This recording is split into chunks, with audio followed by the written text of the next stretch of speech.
One, two, one, two, three.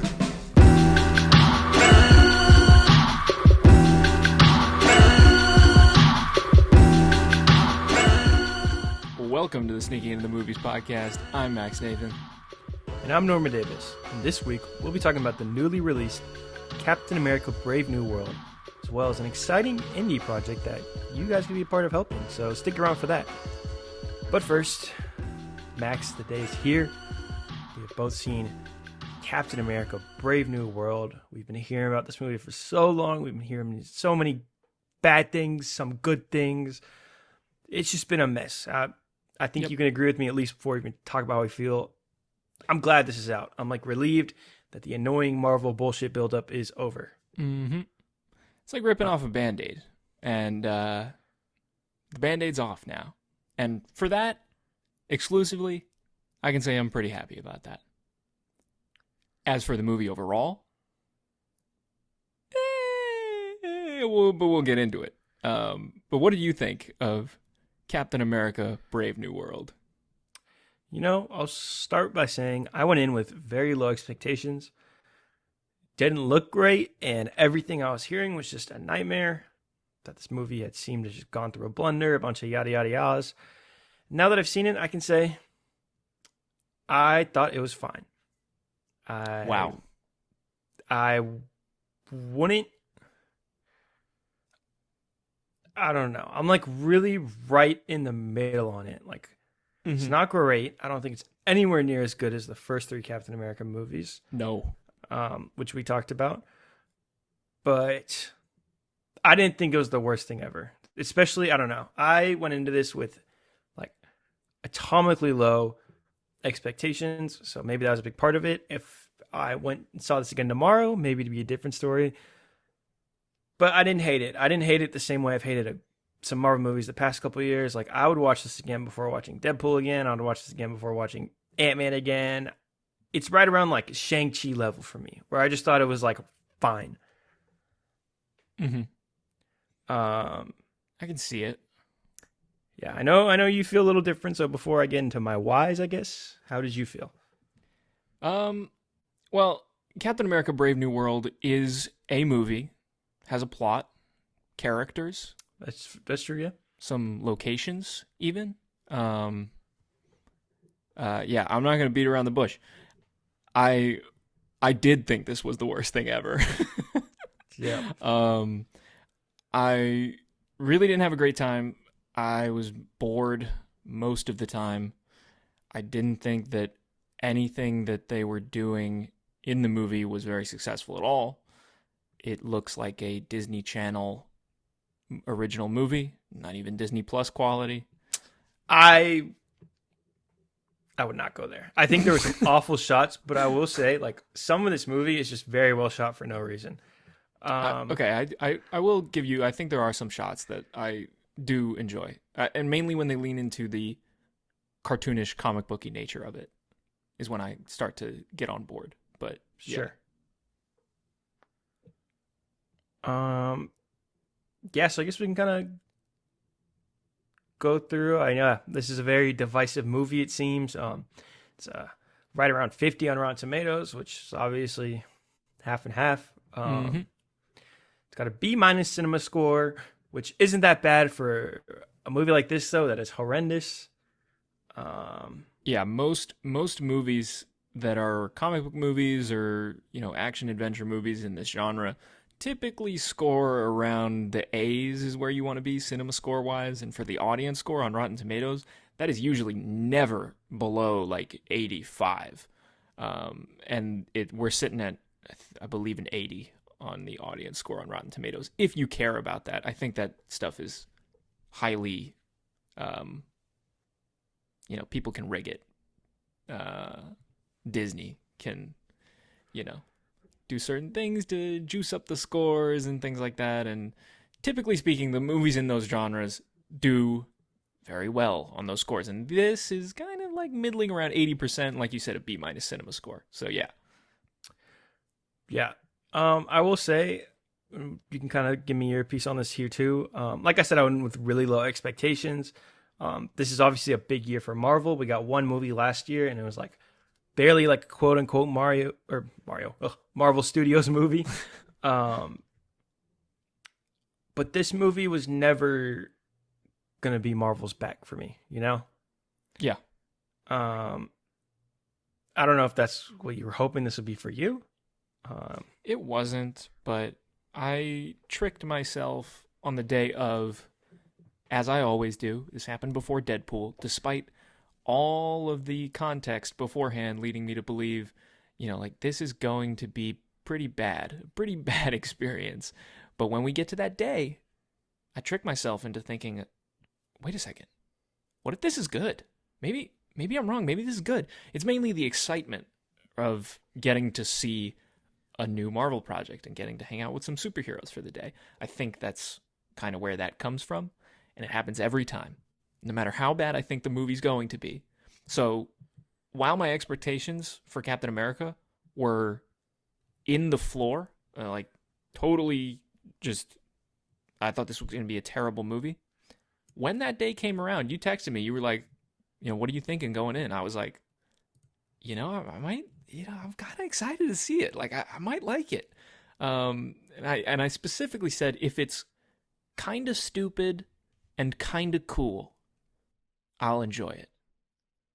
And while I feel like we got some of that, it definitely wasn't enough of it to warrant me liking it. I was kind of hoping for more of like the best case scenario for a Sony Marvel movie for this one. As in, like, I thought it was going to be maybe dumb fun. But I didn't really get that out of it. Fair enough. I guess let's start. What positives did you come out of this movie with? Whether it be performances, I don't know, shots, fight scenes, whatever. Did you just... Yeah, let's hear it. I will say positives. I liked a few shots. There were specifically the shot of the Red Hulk. Like all the shots of Red Hulk on top of the White House with like the American flag, specifically when it was like burning and crushed up and stuff like that. That's fun. That's pretty comic booky, and it's just a fun image. So the Red Hulk on top of the White House. I think we needed a lot more of that kind of thing. And then secondly, my other favorite shot in the movie was Captain America surfing on a missile. That was a lot of fun. That's pretty cool. And it's the kind of thing that makes Sam Wilson unique as this version of Captain America. Is like Steve Rogers wasn't surfing on missiles, like, and this character can do that. It's a fun way to differentiate the power sets. But yeah, that's that's honestly where the positives kind of end for me. Performances, anything there that performances. Nah, like across the board, I was honestly pretty disappointed in the performances. Like, I think that, I don't know. I don't think that Anthony Mackie in this movie is well served by. I mean, nobody's well served by the writing. Yeah, for sure. But I don't know. I just didn't believe anybody in these roles. Like Harrison Ford and Mackie kind of carry the movie, and I just didn't really feel like they did it for me. What did you think of the performances? I really liked those two. I think that's what did a lot of the heavy lifting for me with this movie. I've always liked Anthony Mackie, mainly as obviously Falcon to Captain America. He doesn't do a ton outside of Marvel, really in general, the last 15, 20 years. But I like the show. And that's, I think, why I was excited for this. And I liked him in this. I think the biggest thing for me with this movie was, do I buy Anthony Mackie's Sam Wilson as Captain America? Like, do I see him as this leader, as someone who can lead the Avengers, all that stuff? And I feel like that's what I got. Harrison Ford, I thought he was having fun. It's very easy for a guy like him to just phone it in. but it seemed like he was having a good enough time doing this not very well written political thriller. Also, I just kind of like Tim Blake Nelson. I Talk do about too. the character of the leader. Yeah. I'm a big Buster Scruggs guy. Shout out The Ballad of Buster Scruggs. Have you seen that one? I have. I didn't know it was an anthology, and I was really disappointed when we moved away from the Tim Blake Nelson part. Oh yeah, no, that's the best part. It is. Yeah, my friend turned to me right when Tim Blake Nelson came on and said Buster Scruggs. I was like, hell yeah. Yeah, I don't know, but as far as the performances go, I do agree. Like, not a lot of them had a lot to work with. I'm so sick. Let me rephrase this. I love Giancarlo Esposito. I love seeing him and stuff. I'm so sick of him being typecasted. Mm-hmm. He has been playing Gus since Breaking Bad. Whether it be in Star Wars, you have Space Gus. In The Boys, you got Corporate Gus. Corporate Gus. In this movie, you get Terrorist Gus. Terrorist Gus. A little disappointed that someone of his caliber, he's a great actor. He can do a lot when you give him something else to do. He doesn't really get that chance that much anymore. Mm-hmm. I haven't seen Maxine, but I heard he does something a little different. He does. He has a fun part.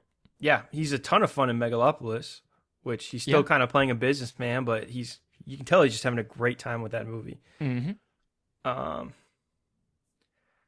But yeah, I don't know. It's hard to talk positives on this movie for me. Like, I really couldn't find anything about this movie that was interesting or fun. Like I said, those two shots were it for me as far as the fun.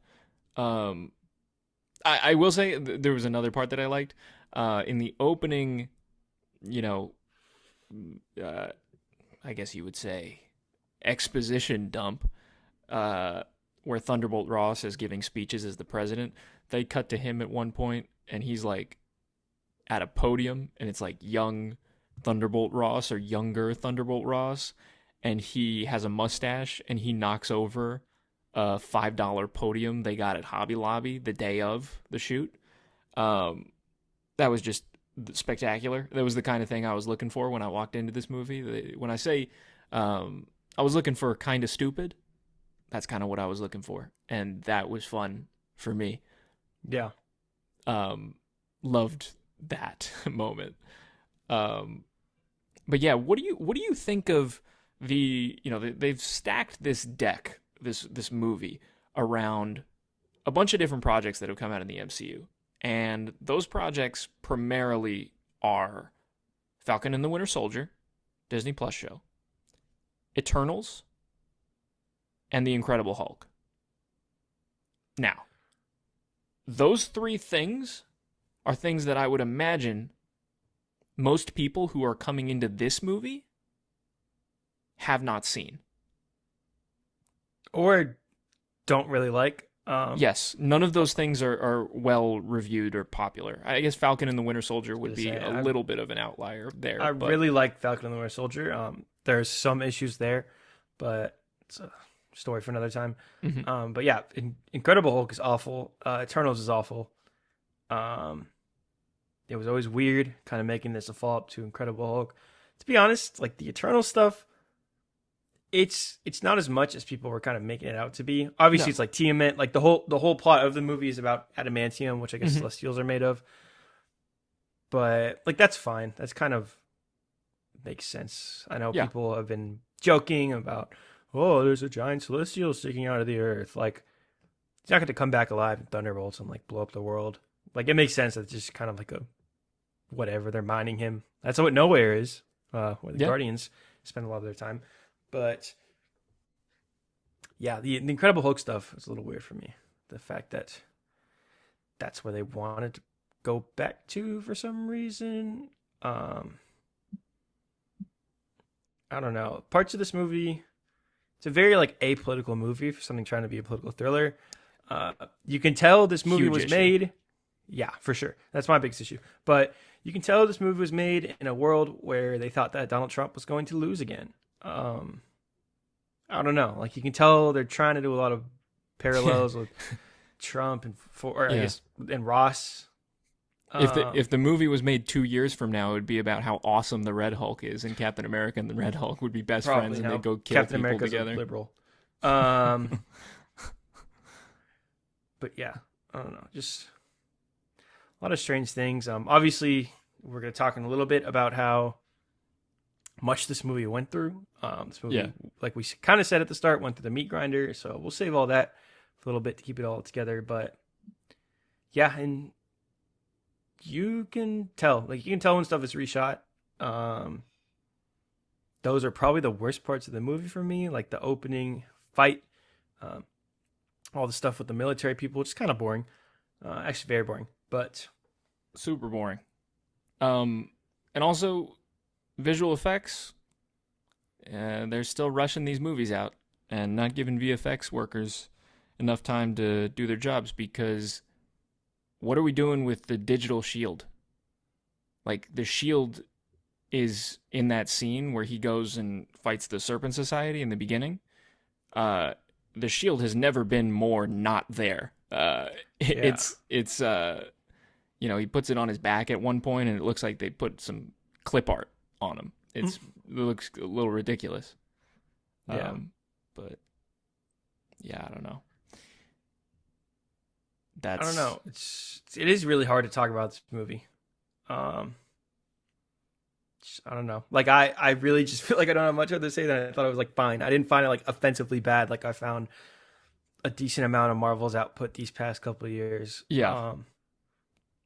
I will say, and we'll also talk about this more later, maybe the reason I am positive about this movie is because we are on to greener pastures with the next couple of Marvel movies this year. They even have a show I'm going to watch. So, what show is that? Daredevil. I almost said I'm excited for it, but right. unfortunately I'm not. I think it looks bad. But I'm going to watch every episode of that because I love Daredevil. Yeah. But, yeah, I don't know. It's a strange movie. Kind of feels like a, here, damn, it's out moment. No one's really excited about it. I feel like even has that much to say about it. So no, I mean, there's nothing to say about it. It's not about anything, like you were Yeah. saying. Like it's a political thriller that has no interest in saying anything political, which is like, why are you making the movie in that case? I mean, other than to name drop adamantium and hang the X-Men carrot in front of our face for a little bit. yeah. I think like an unintended consequence of the whole Incredible Hulkness of it all, meaning like they're just pulling from these, the Incredible Hulk, the Eternals, Falcon and the Winter Soldier, these things that people, they know, they probably have data on who saw this and who didn't. They know not a lot of people saw those things. So this movie, in my opinion, has that's this guy disease. Meaning, whenever Isaiah Bradley comes out, and if you watched Falcon and the Winter Soldier, you know who Isaiah Bradley is, and you're very, you're probably fond of that character. They did a great job with that character in Falcon. When he comes out in this movie, they got to give you the whole damn rundown because they know not a lot of people saw that show. And that happens a bunch throughout the movie where they have to fill you in. And it's like, if you didn't watch the stuff that they're referencing, this isn't a good enough explanation. And if you did watch the stuff that they're referencing, it feels so boring and pointless because you're just watching them regurgitate plot points from other things that you've seen that are from things that aren't even good. But yeah, no, I just thought that we were kind of going back and forth to, here's this guy, here's this thing. And it's like, I know, I watch these movies. Like, Yeah. I don't know. It feels like in like trying to get back to a quote unquote like greater Marvel or get back to where they were, they just kind of made this movie feel like way too safe. Just by the numbers and predictable with a bunch of, like strange characters. I don't know. I'm going to be honest. I've never been a huge Captain America guy comic wise. mm-hmm. So I don't really know what other characters like they could use. Like I don't hate the fact that like Red Hulk and the leader in this movie Me neither. Like I don't like the Incredible Hulk, but those are interesting enough characters, and like it kind of like Red Hulk thing that makes sense. Like Sam's a military guy, Mhm. Ross is a military guy, becomes the president in this. But I don't know. Yeah, it does just seem weird. It seems like they never really knew what they wanted to be doing. I don't know. Like I said, I thought it was fine. Thought it was entertaining enough for most of it. I don't think I'll ever watch it again because, like I said, if I watch it again, it'll probably be a different story. Yeah. Which is how I feel about a lot of these Marvel movies. I find fine. Something like Black Widow. Like I just thought it was fine. I liked the characters enough. The action was fine enough. There's some bad shots, some whatever dialogue, but it was fine. I don't feel like I wasted my money or my time.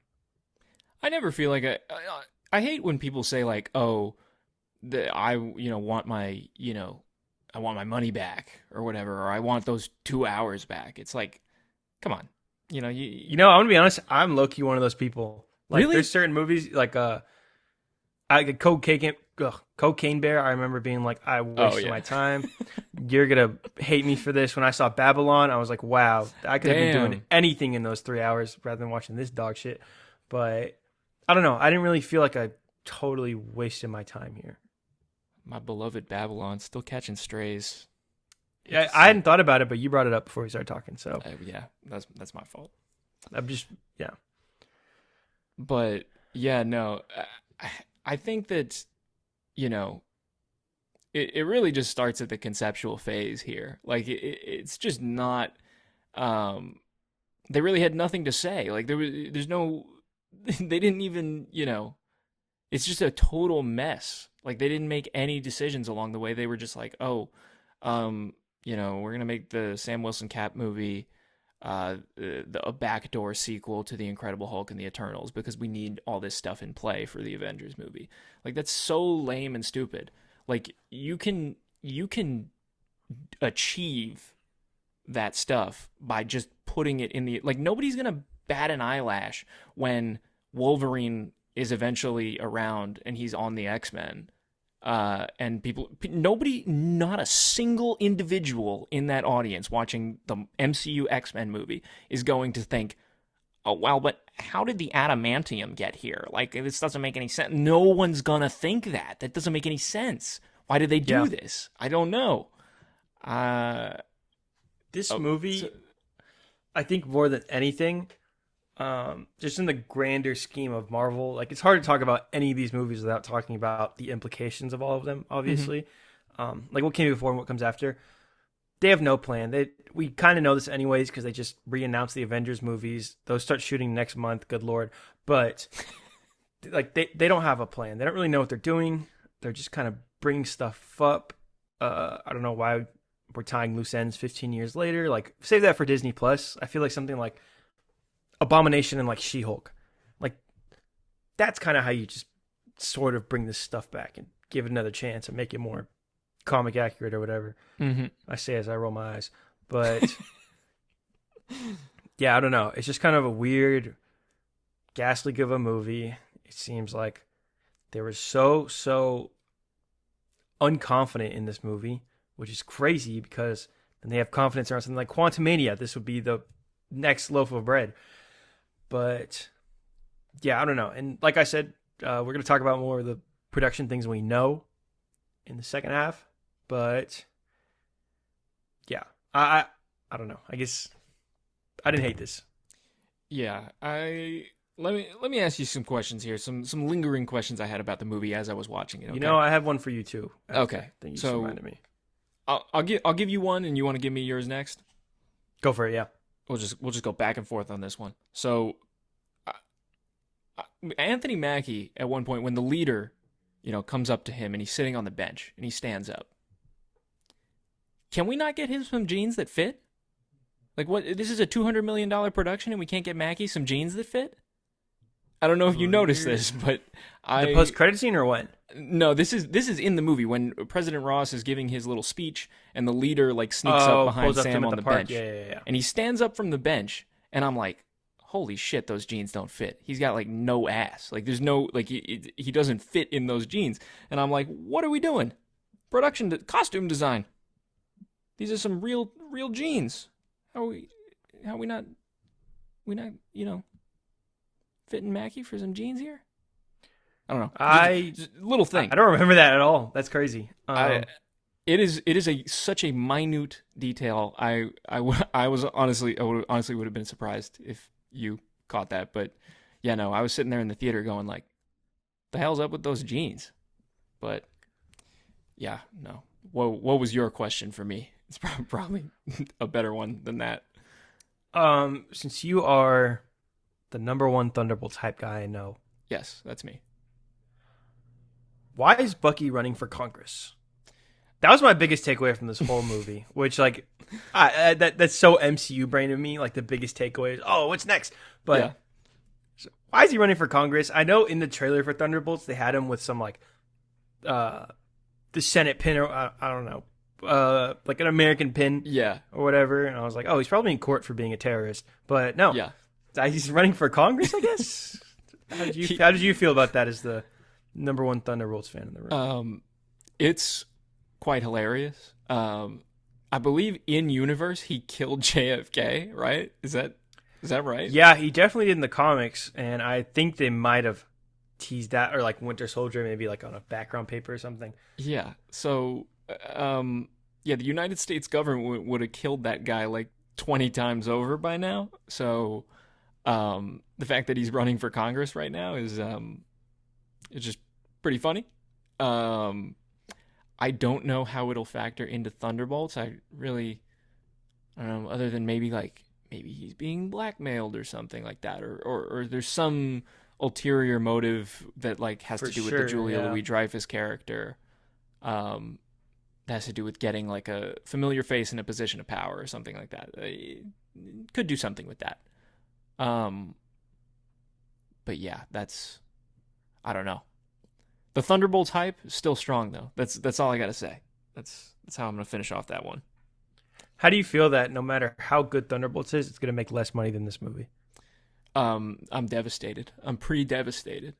That is gonna suck. I think it is. Like it looks really good. I would be really genuinely shocked at this point if it was terrible.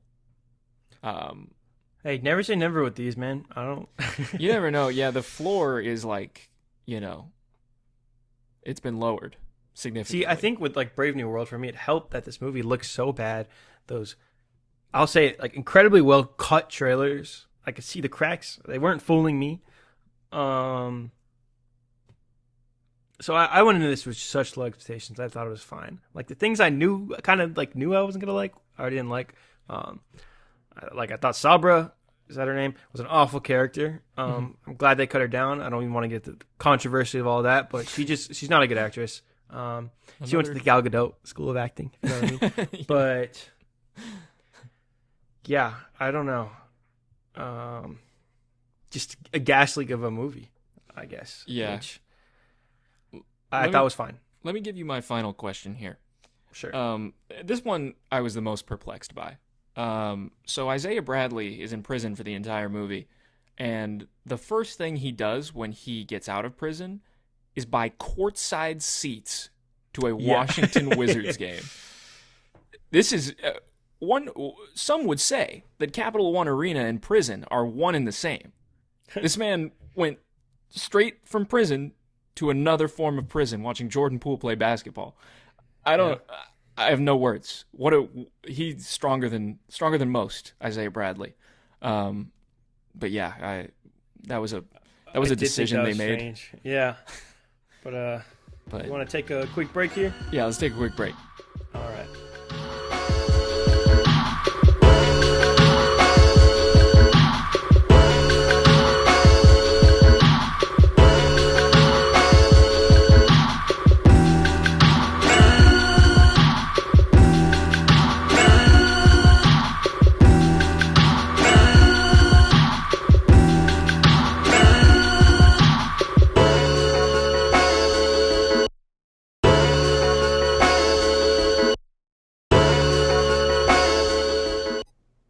We are back, and we are taking a break from our Captain America talk because we have some very exciting guests here to talk about something very, very, very cool. So, Max, you want to introduce them? Yes, we have director and producer of a new upcoming independent film called The Old House.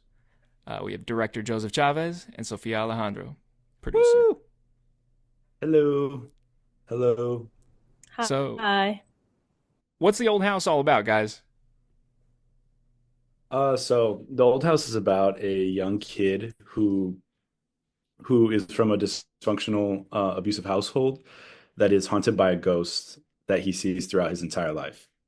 So the film kind of tackles issues of generational trauma and how trauma affects people as they grow up. What led you guys to wanting to tell this story right now?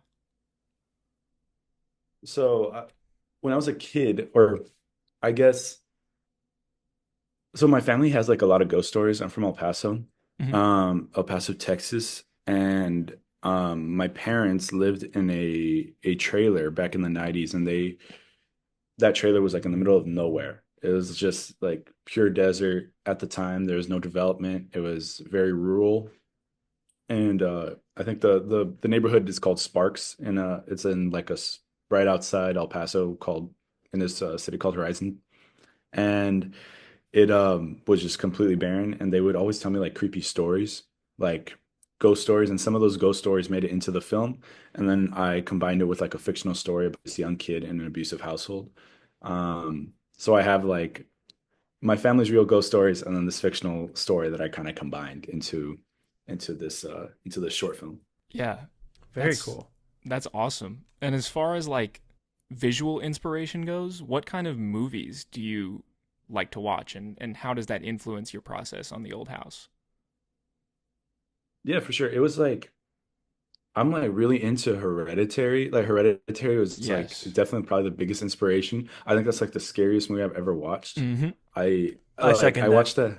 Yeah, I watched that when I was like well, obviously it came out when I was in high school, but I watched that alone, and I was never into like horror movies, and I've somehow I stumbled upon them, and I just couldn't. There's just a phase in my life where I was just watching horror movies constantly, and that and The Exorcist are like the only movies to ever actually scare me.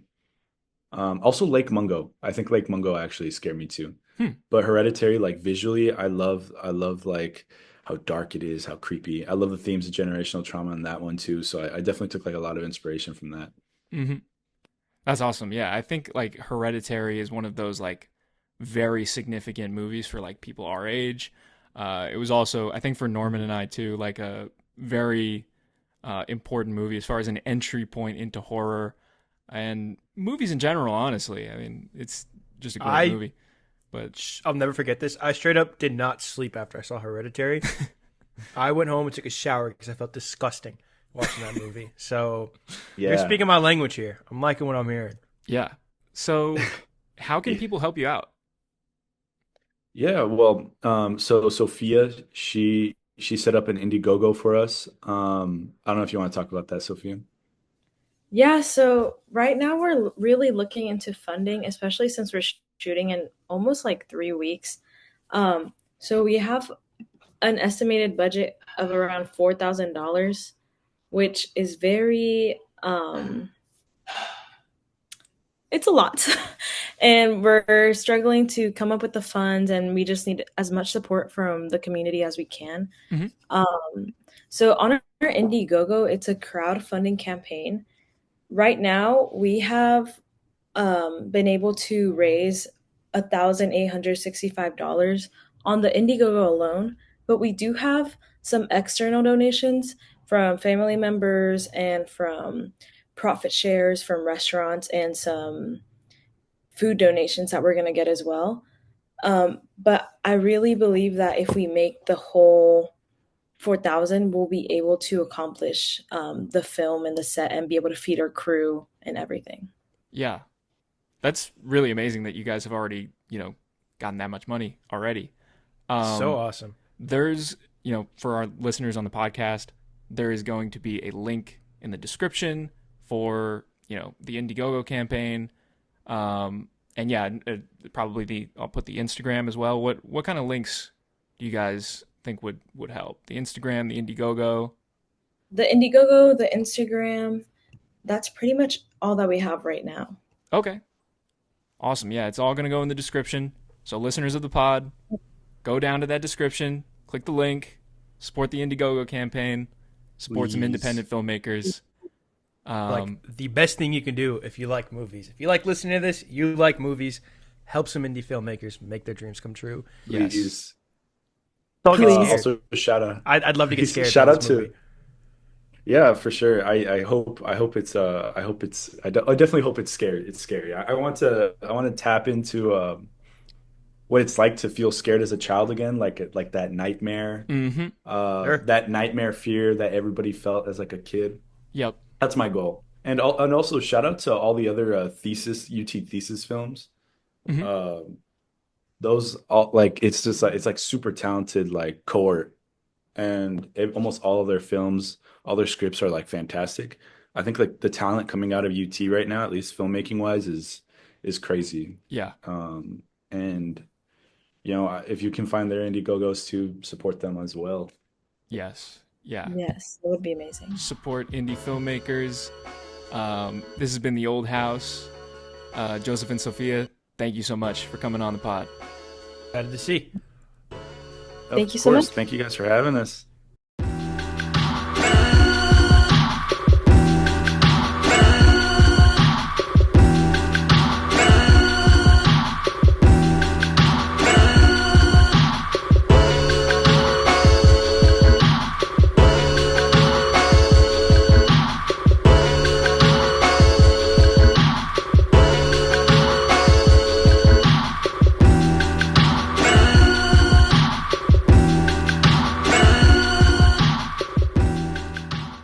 We're back to talk about Captain America, Brave New World.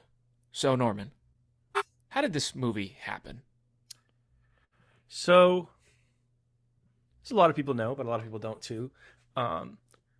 These big studios do not like putting out a lot of stuff that they don't put out, if that makes sense. You know, specifically with Marvel, I think they are kind of almost famous for like their ironclad NDAs. Obviously, we can go back to the days of Infinity War when who was it? Mark Ruffalo kind of spoiled Infinity War, and there was this whole running joke that even Marvel was in on that Tom Holland was just ruining everything. It's become this thing. Anytime you see one of these Marvel press junkets or even actors who are going to be in something Marvel, they're pretty much always asked like, "Oh, what can you tell us?" And then they make a joke like, "Oh, Kevin Feige can't let me say anything." You know what I mean? I do. Yeah, they're just incredibly secretive about everything about these movies because they make money because they have post-credit scenes. I hate to say it, but it's kind of what it is. I feel like they've like walked it back a little in recent years, probably because They're dying to get There's people to been- see these movies. there's been a little bit less surprises over the years. Yeah, and obviously kind of you showing know, their hand. when Thor Ragnarok or Endgame and like that kind of time for Marvel, people were seeing these movies. Butts were already in seats before the movies even pulled out the camera. But times have changed. And there are cracks in Feige's perfect design of secrecy. For starters, there was a plot leak 5 months ago that turned out to pretty much be right, except for a lot that was cut. I've gone through it. You've gone through it a little bit, I assume. I sent it to you. I don't know. I skimmed it. Yeah, you skimmed it. Well, so we can say that this was definitely a real plot leak. Now that we've seen the movie, it just sounds like there was going to be more. Mainly Amadeus Cho, who's a Hulk, was supposed to be in this. Apparently played by someone from the new Ghostbusters movies. Podcast from the new Ghostbusters. Yes, I couldn't pay me to see those new Ghostbusters, but that's beside the point. I saw one of them. It wasn't great. Yeah. So up until There was 5 months CGI ago, Harold Ramis. there was this whole character that was in the movie. They were going to go to Stark Tech or Stark Industries, I guess, to go figure this out. And it seems like they were setting up Amadeus Cho. From this plot leak, it sounds like the actor wasn't doing a great job. I don't know. He's podcast a good actor. We can't. I mean, I like him as podcast. What Yeah, can I mean, say? he's the a one kid, character it's I me. remember from that Yeah. movie. So I guess I don't know. He's our representation on screen. I mean, how could we not love podcast? So that's the main thing from this plot leak, that there was going to be another, not just a big character, but another Hulk-centric character. And in the famously now awful post-credit scene in this movie, where Falcon's talking to the leader, it pretty much says that they gave Amadeus Cho a bunch of Hulk juice or whatever. So let me ask you a little bit about Amadeus Cho. What's the deal with him? What's the background? There's not much. He's just kind of like a successor is a weird word to use with Hulk, because it's not something like Captain America where it's this mantle, or even Iron Man. He was just kind of another Hulk who was kind of like Smart Hulk from the start. Like Okay. he has the Hulk powers, but he's still a genius. Is he like Young Hulk or something Kind of. on the Young Avengers or something? Yeah. That's actually, yeah. He's usually on the Young Avengers. I don't know why they got taken out. Obviously, maybe not obviously, but there's Hulk's son or whatever in She-Hulk. I don't know if you remember that. The dumbest Yeah. thing ever. We'll see where that goes. Scar. So, yeah. Main thing there is more Hulk characters supposed to be in that movie at some point. But yeah, there's this one character who's supposed to be in this movie who sounds like was really going to be in this movie, named Diamondback, who is a character I know literally nothing about. We know this because of set photos. She has this very identifiable pink hair. And the big stinger is she was in a McDonald's toy. So for people who don't know how toys work with movies and stuff, obviously they don't want, especially like Marvel, doesn't want spoilers getting out for this stuff. So they give these toy companies very little to work with. They say, hey, these are the key players. Here's some concept art, maybe even like a promotional still. I don't know. An example I can think of off the top of my head, I'm a big Lego guy. And when Endgame came out, the first wave of Lego sets that were on shelves as the movie came out were totally made up. All they had was their quantum suits, because I think that's all Marvel gave them. So they're these random sets with like a giant Captain America bike and like a War Machine Hulkbuster. Pretty much, yeah. Like these companies only really get like concept art, and with Legos and toys and stuff like that, they are being manufactured. They don't work on the same schedule as Marvel Studios.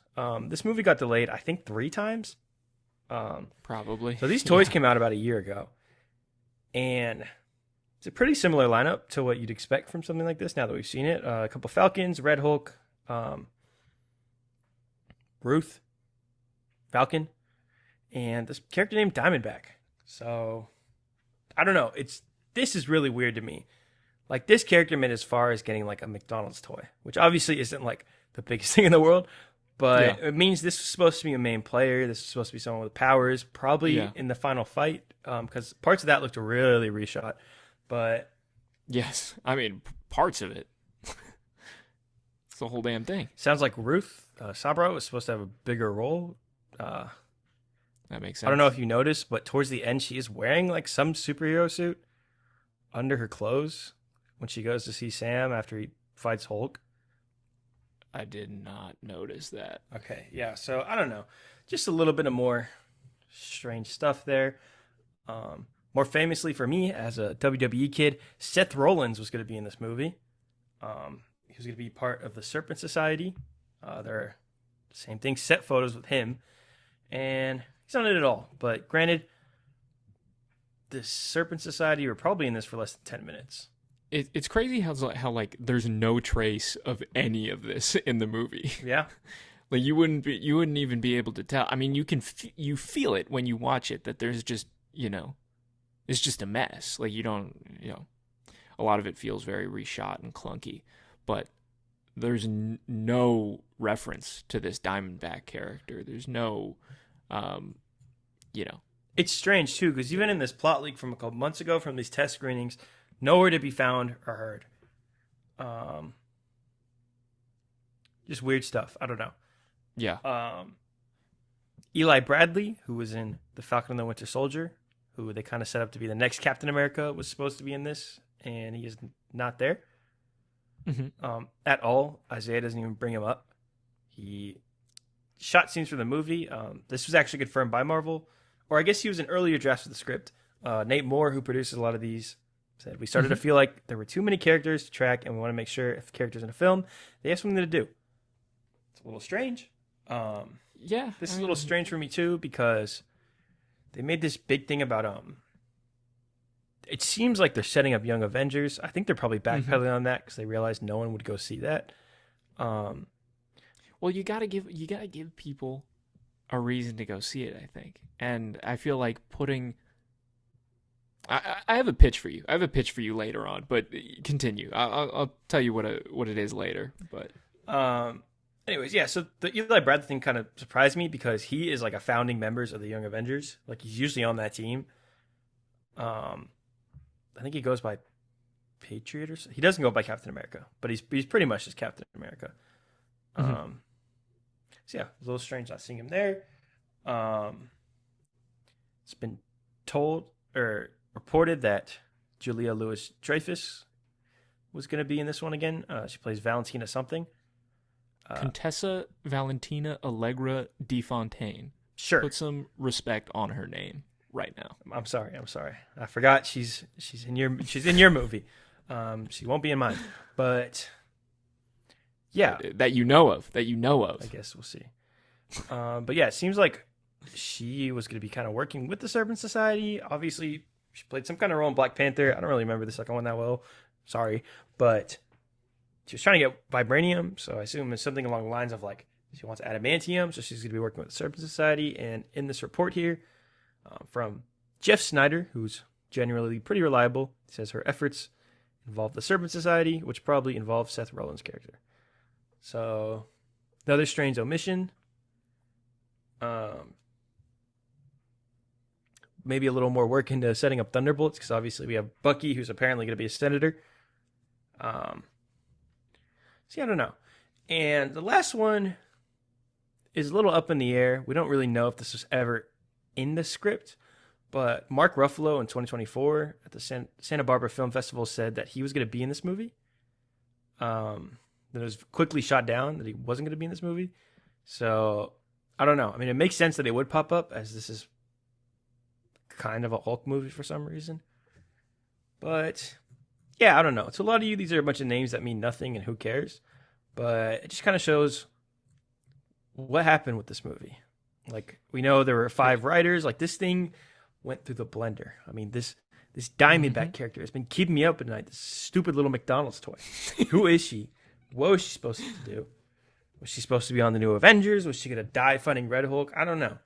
But maybe she'll appear in your very own Fantastic Four. Perhaps. Probably not.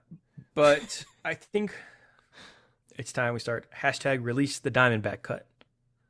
The people want it. I think you're right. Happy Meal enjoyers. Think about the poor kids who a year ago are already confused whether they can get Captain America toys, but they got Diamondback. That's someone's favorite toy. You know what I mean? Mm-hmm. And they never get to see that mysterious pink-haired character on the big screen. So, some child is devastated somewhere. Yeah. And Disney did that. Very strange. That's just, you hate to see it. Reading a little more, sounds like at one point in the comics she was a love interest of Steve Rogers. So maybe she was for Sam. I don't know. Like I've said, I'm not a big Captain America guy when it comes to comics, so a lot of these characters I just don't know anything about at all.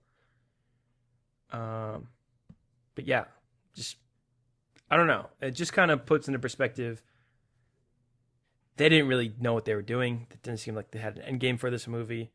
There were 5 writers. This movie went through a lot, so I don't know. But sorry, what were you saying before I cut you off?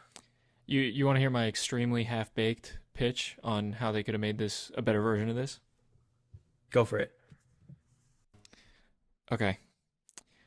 First of all, Harrison Ford is the Red Hulk. Harrison Ford is the Red Hulk for the entire movie. That's my change number 1. He becomes the president and immediately turns into the Red Hulk and campaigns on, he basically capitalizes on the fact that the world is afraid because there's a giant thing coming out of the earth. Everybody got snapped away. He's taking advantage of everybody's fears. and then, takes over the presidency, and he's like, I'm going to be, a strong militaristic president, and I'm going to be the Red Hulk the entire time. And that's going to allow for a campier tone, which I think this movie desperately needed. You alluded to it earlier.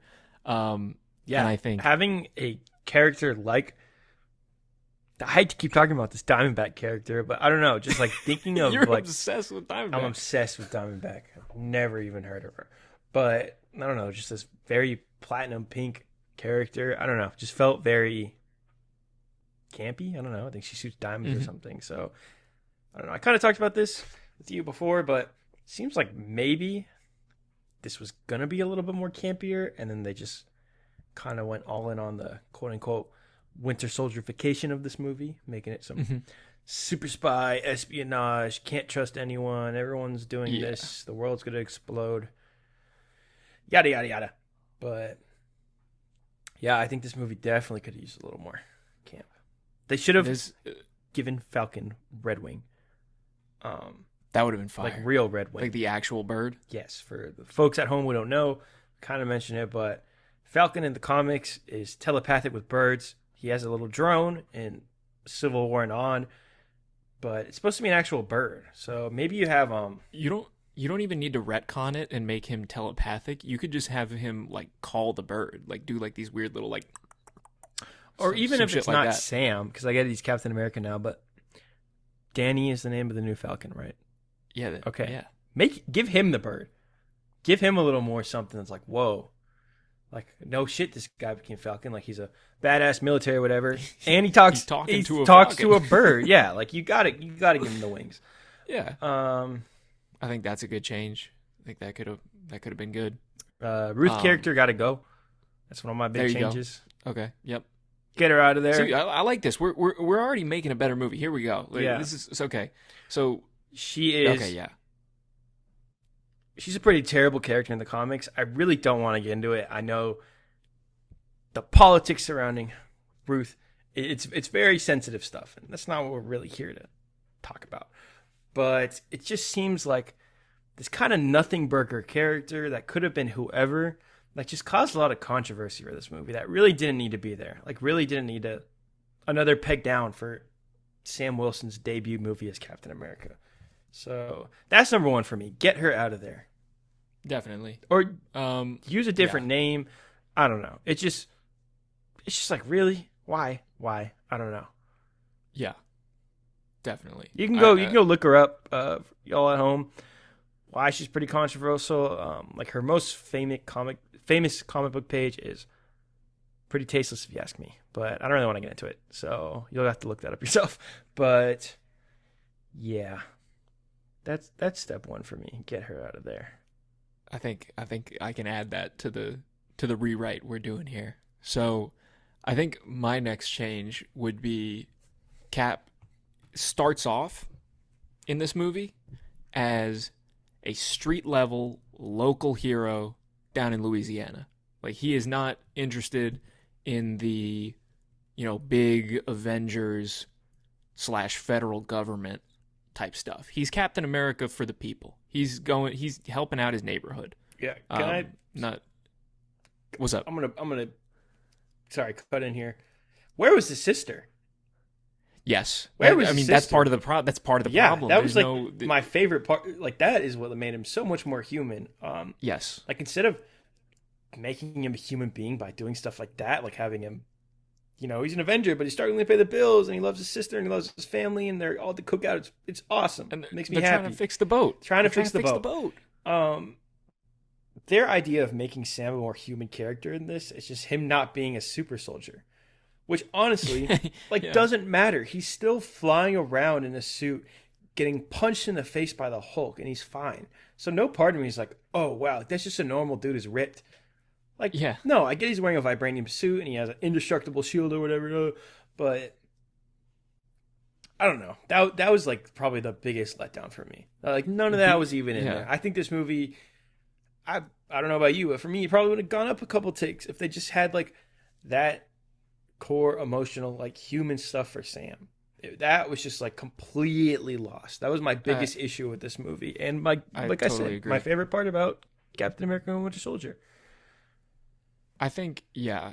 I mean, giving him even like the small task of like, I just really want to fix this boat that my family has. Like that's just like a fun thing that really does genuinely make a character feel human, and you want to, you know, gives him a goal. You wanted to fix the boat, like, you know, it's just something that's kind of well done on the show. I'm not saying like this is this amazing piece of storytelling, but it's very simple character writing that is It's done like well. And in this movie, like enough for a movie Exactly. like this. Like that's all I ask for. I don't need you to, I don't know, give as much character work as something else. I don't need to know Sam Wilson as well as I know someone like There Will Be Blood or whatever. But like, give me something that like grounds this flying man to Earth. being a human being isn't a cool character trait. Like, I don't know what to tell you, Marvel. Like, there's nothing to glean from that. Like, there's nothing interesting about that. Not even just being a human being, but like not being a super soldier. Like that's it. Yeah, it's like he didn't take the serum. Okay, who cares? Like I said, he is still flying around, tanking missiles, just holding up a shield, tanking punches from the Hulk. Like he's getting tossed around. Like, okay, like that would feel a lot more real to me if he felt more like a human being, other than just being like, oh, but I didn't take the serum. Oh, I didn't take the serum. And he's fighting Hulk. Oh, I wish I took the serum. Oh, like, oh, I don't know. It's just like, come on, stop whining.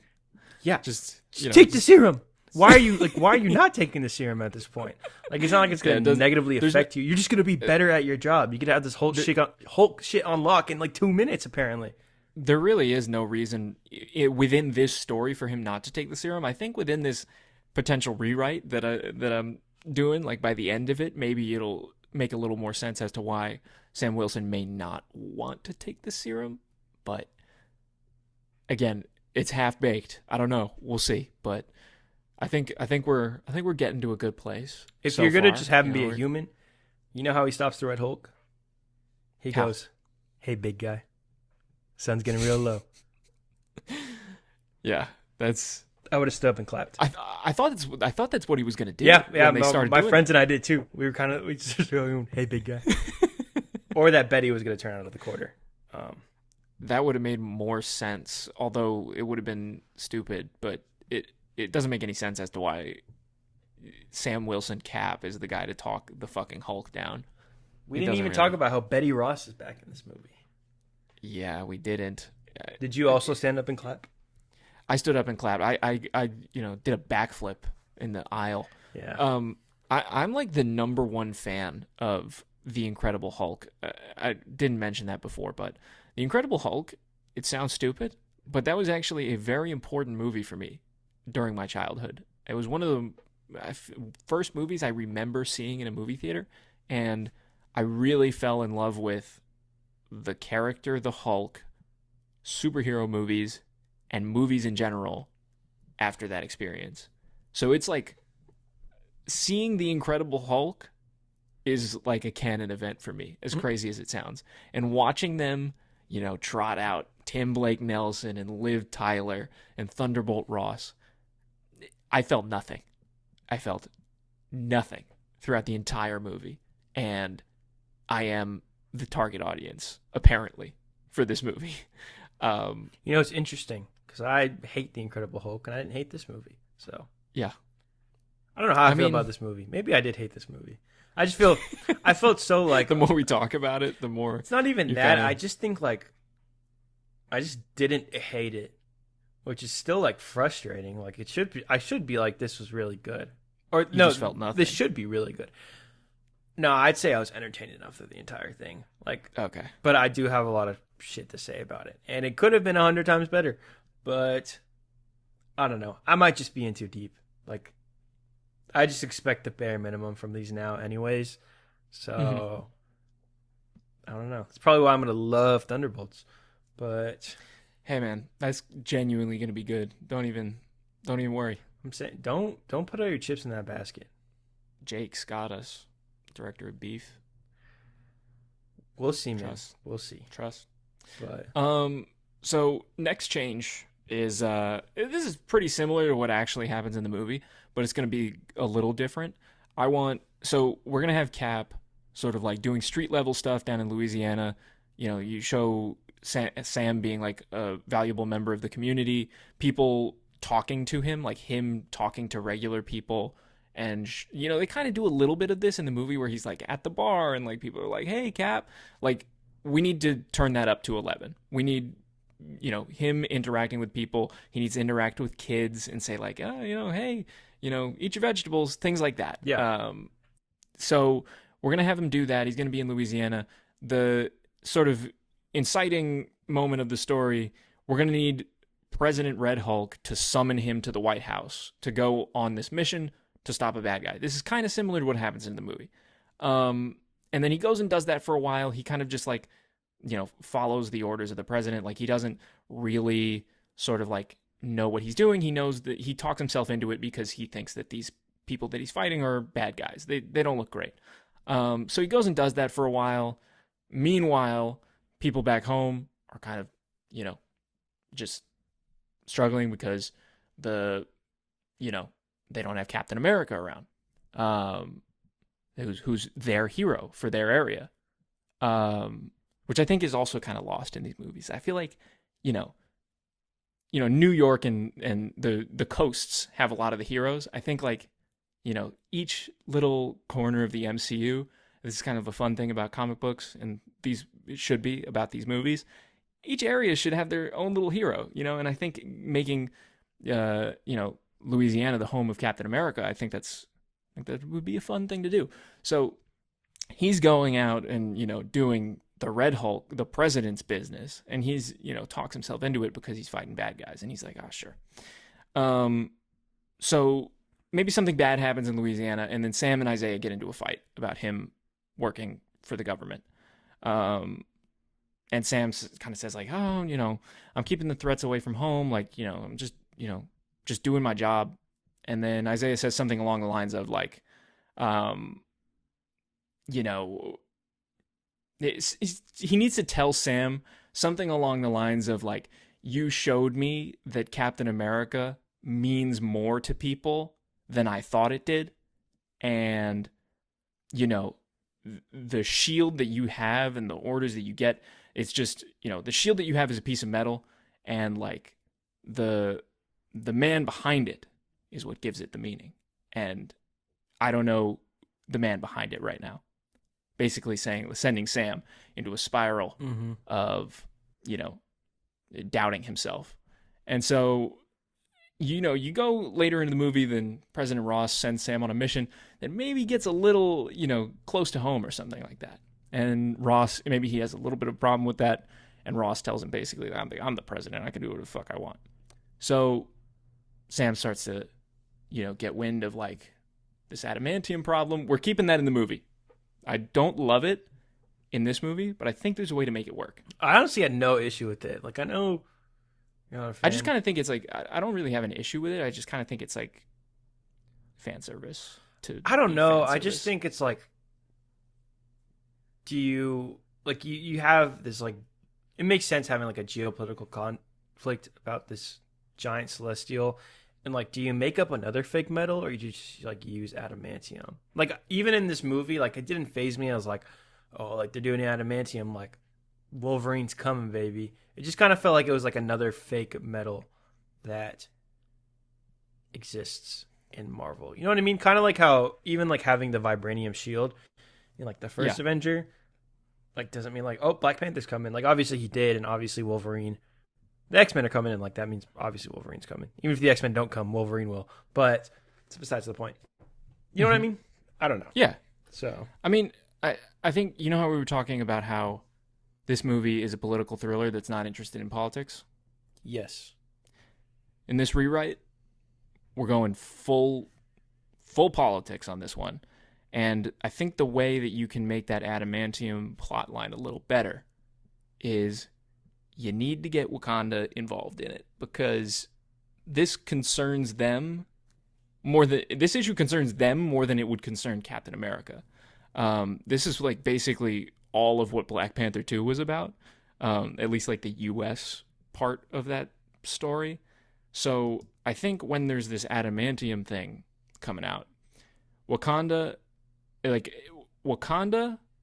Talokan, and New Asgard sort of get aligned on the, they're very worried about the rising up of the United States and the Red Hulk and this aggression and them cultivating this very powerful resource and the Red Hulk having control of all of it. So let's say Shuri, Valkyrie, and Namor want to start a war with the United States. And Cap, since he has a relationship with Shuri and Valkyrie was at Endgame, let's say he has a relationship with them.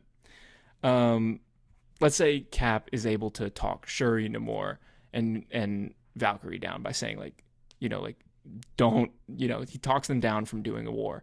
And he says, I got to do this the right way. I got to do this in a Captain America. I can handle this. Let America handle its business, basically.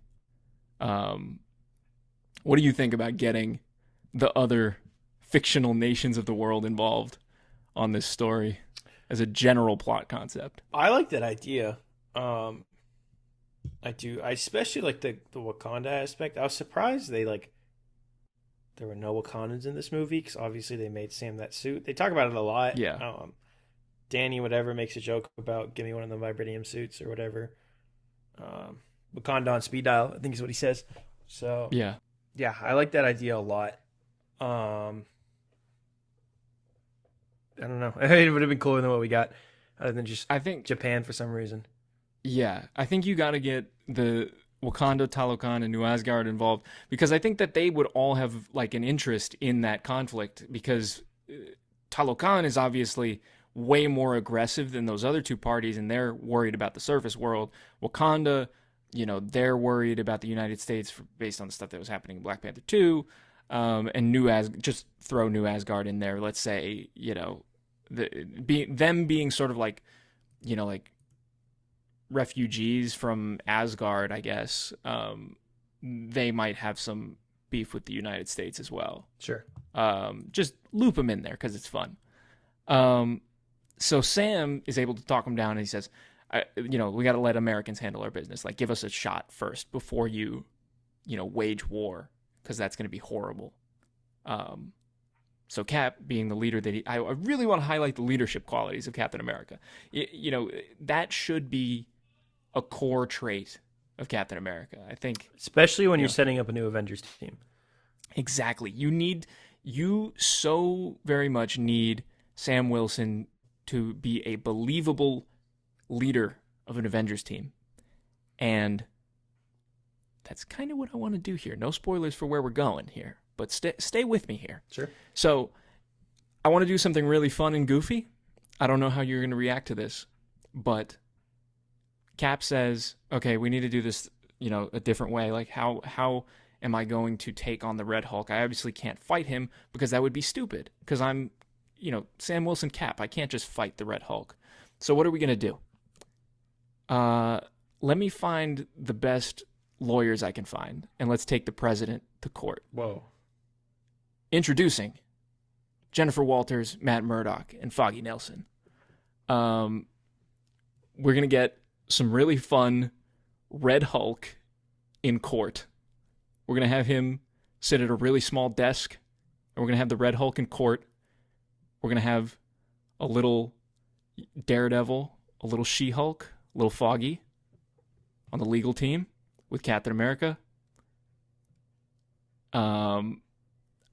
Since this is half-baked, I don't know what we're taking the president to court for. We're saying, let's say he's being too aggressive with this adamantium thing that should be international property, not the property of the United States. He's overstepping his bounds. Right. And we're taking him to court on that. And let's say their legal efforts are largely unsuccessful because he's the president and he's got all his ways, and Jennifer Walters, Matt Murdock, and Foggy Nelson are unable to sort of do anything about the Red Hulk. And so... See, okay, I'm going to stop you here. I do really like this, but I still think it kind of faces the same issue that Brave New World has. And I think this is just coming from a lack of a lot of cool Captain America stuff in general, but like Yes. I just feel like in this scenario, like same thing with the movie, like it needs to be about Sam, you know? Yes. I don't know. And I don't have the knowledge to write the perfect Captain America movie. Like I like this for sure. I don't either. I'm basically trying what I'm doing here in the little rebuild corner we're in right now is take the pieces of the movie that kind of worked and stretch them out and kind of get rid of the pieces that I don't like. Okay. So we're putting in, I think, and where we're going, maybe by the end, you'll sort of get a little more on board with the idea, because I think there is a little bit of a worry. You know, we've already looped in Wakanda, Talokan, New Asgard, She-Hulk, Daredevil, Red Hulk. There's a lot of characters in this movie. While none of these characters, Sam is still the main character here. We're, you know, kind of, these appearances would be quick. Except for some of the other guys I mentioned below. But, yeah, so we're taking the president to court. It's unsuccessful. They lose. Okay. So they're like, okay, what do we do now?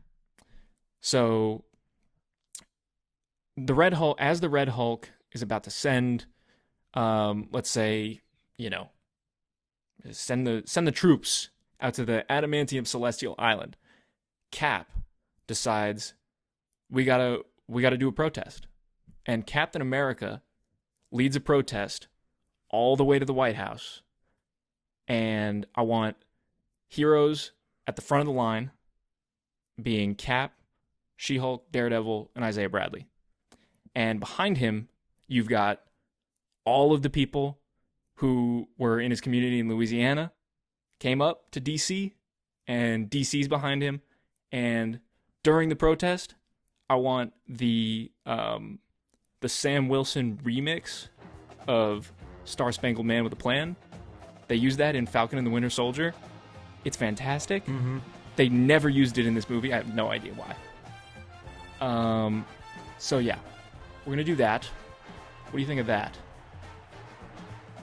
I like it. I don't know. It's still just like, it sounds like a lot, you know? It is a lot. And I think this movie was a lot. I think I really like the local Louisiana stuff.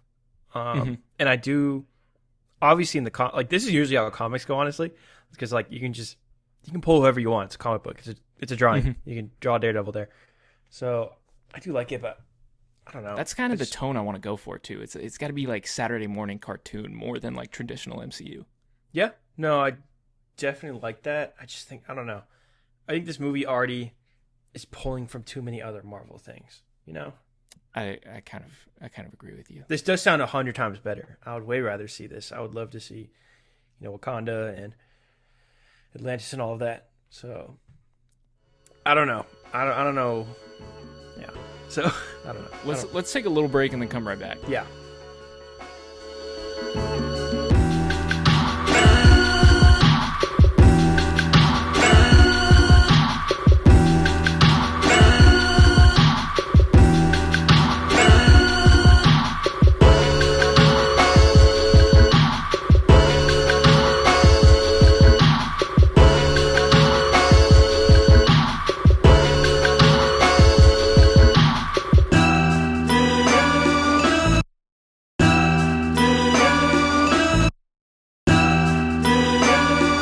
We're back.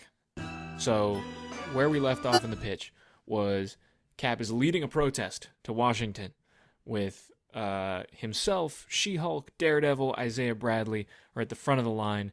His family from Louisiana is back there. DC is behind him. There's a band playing Star Spangled Man with a Plan, but the Sam Wilson version of it.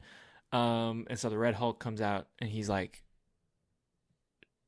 he comes out with some military presence, and he's like, "Hey, shoot these a-holes. I don't like them. Shoot them." And we can even keep Sam's little military guy friend, who's totally useless in the real movie. Yeah.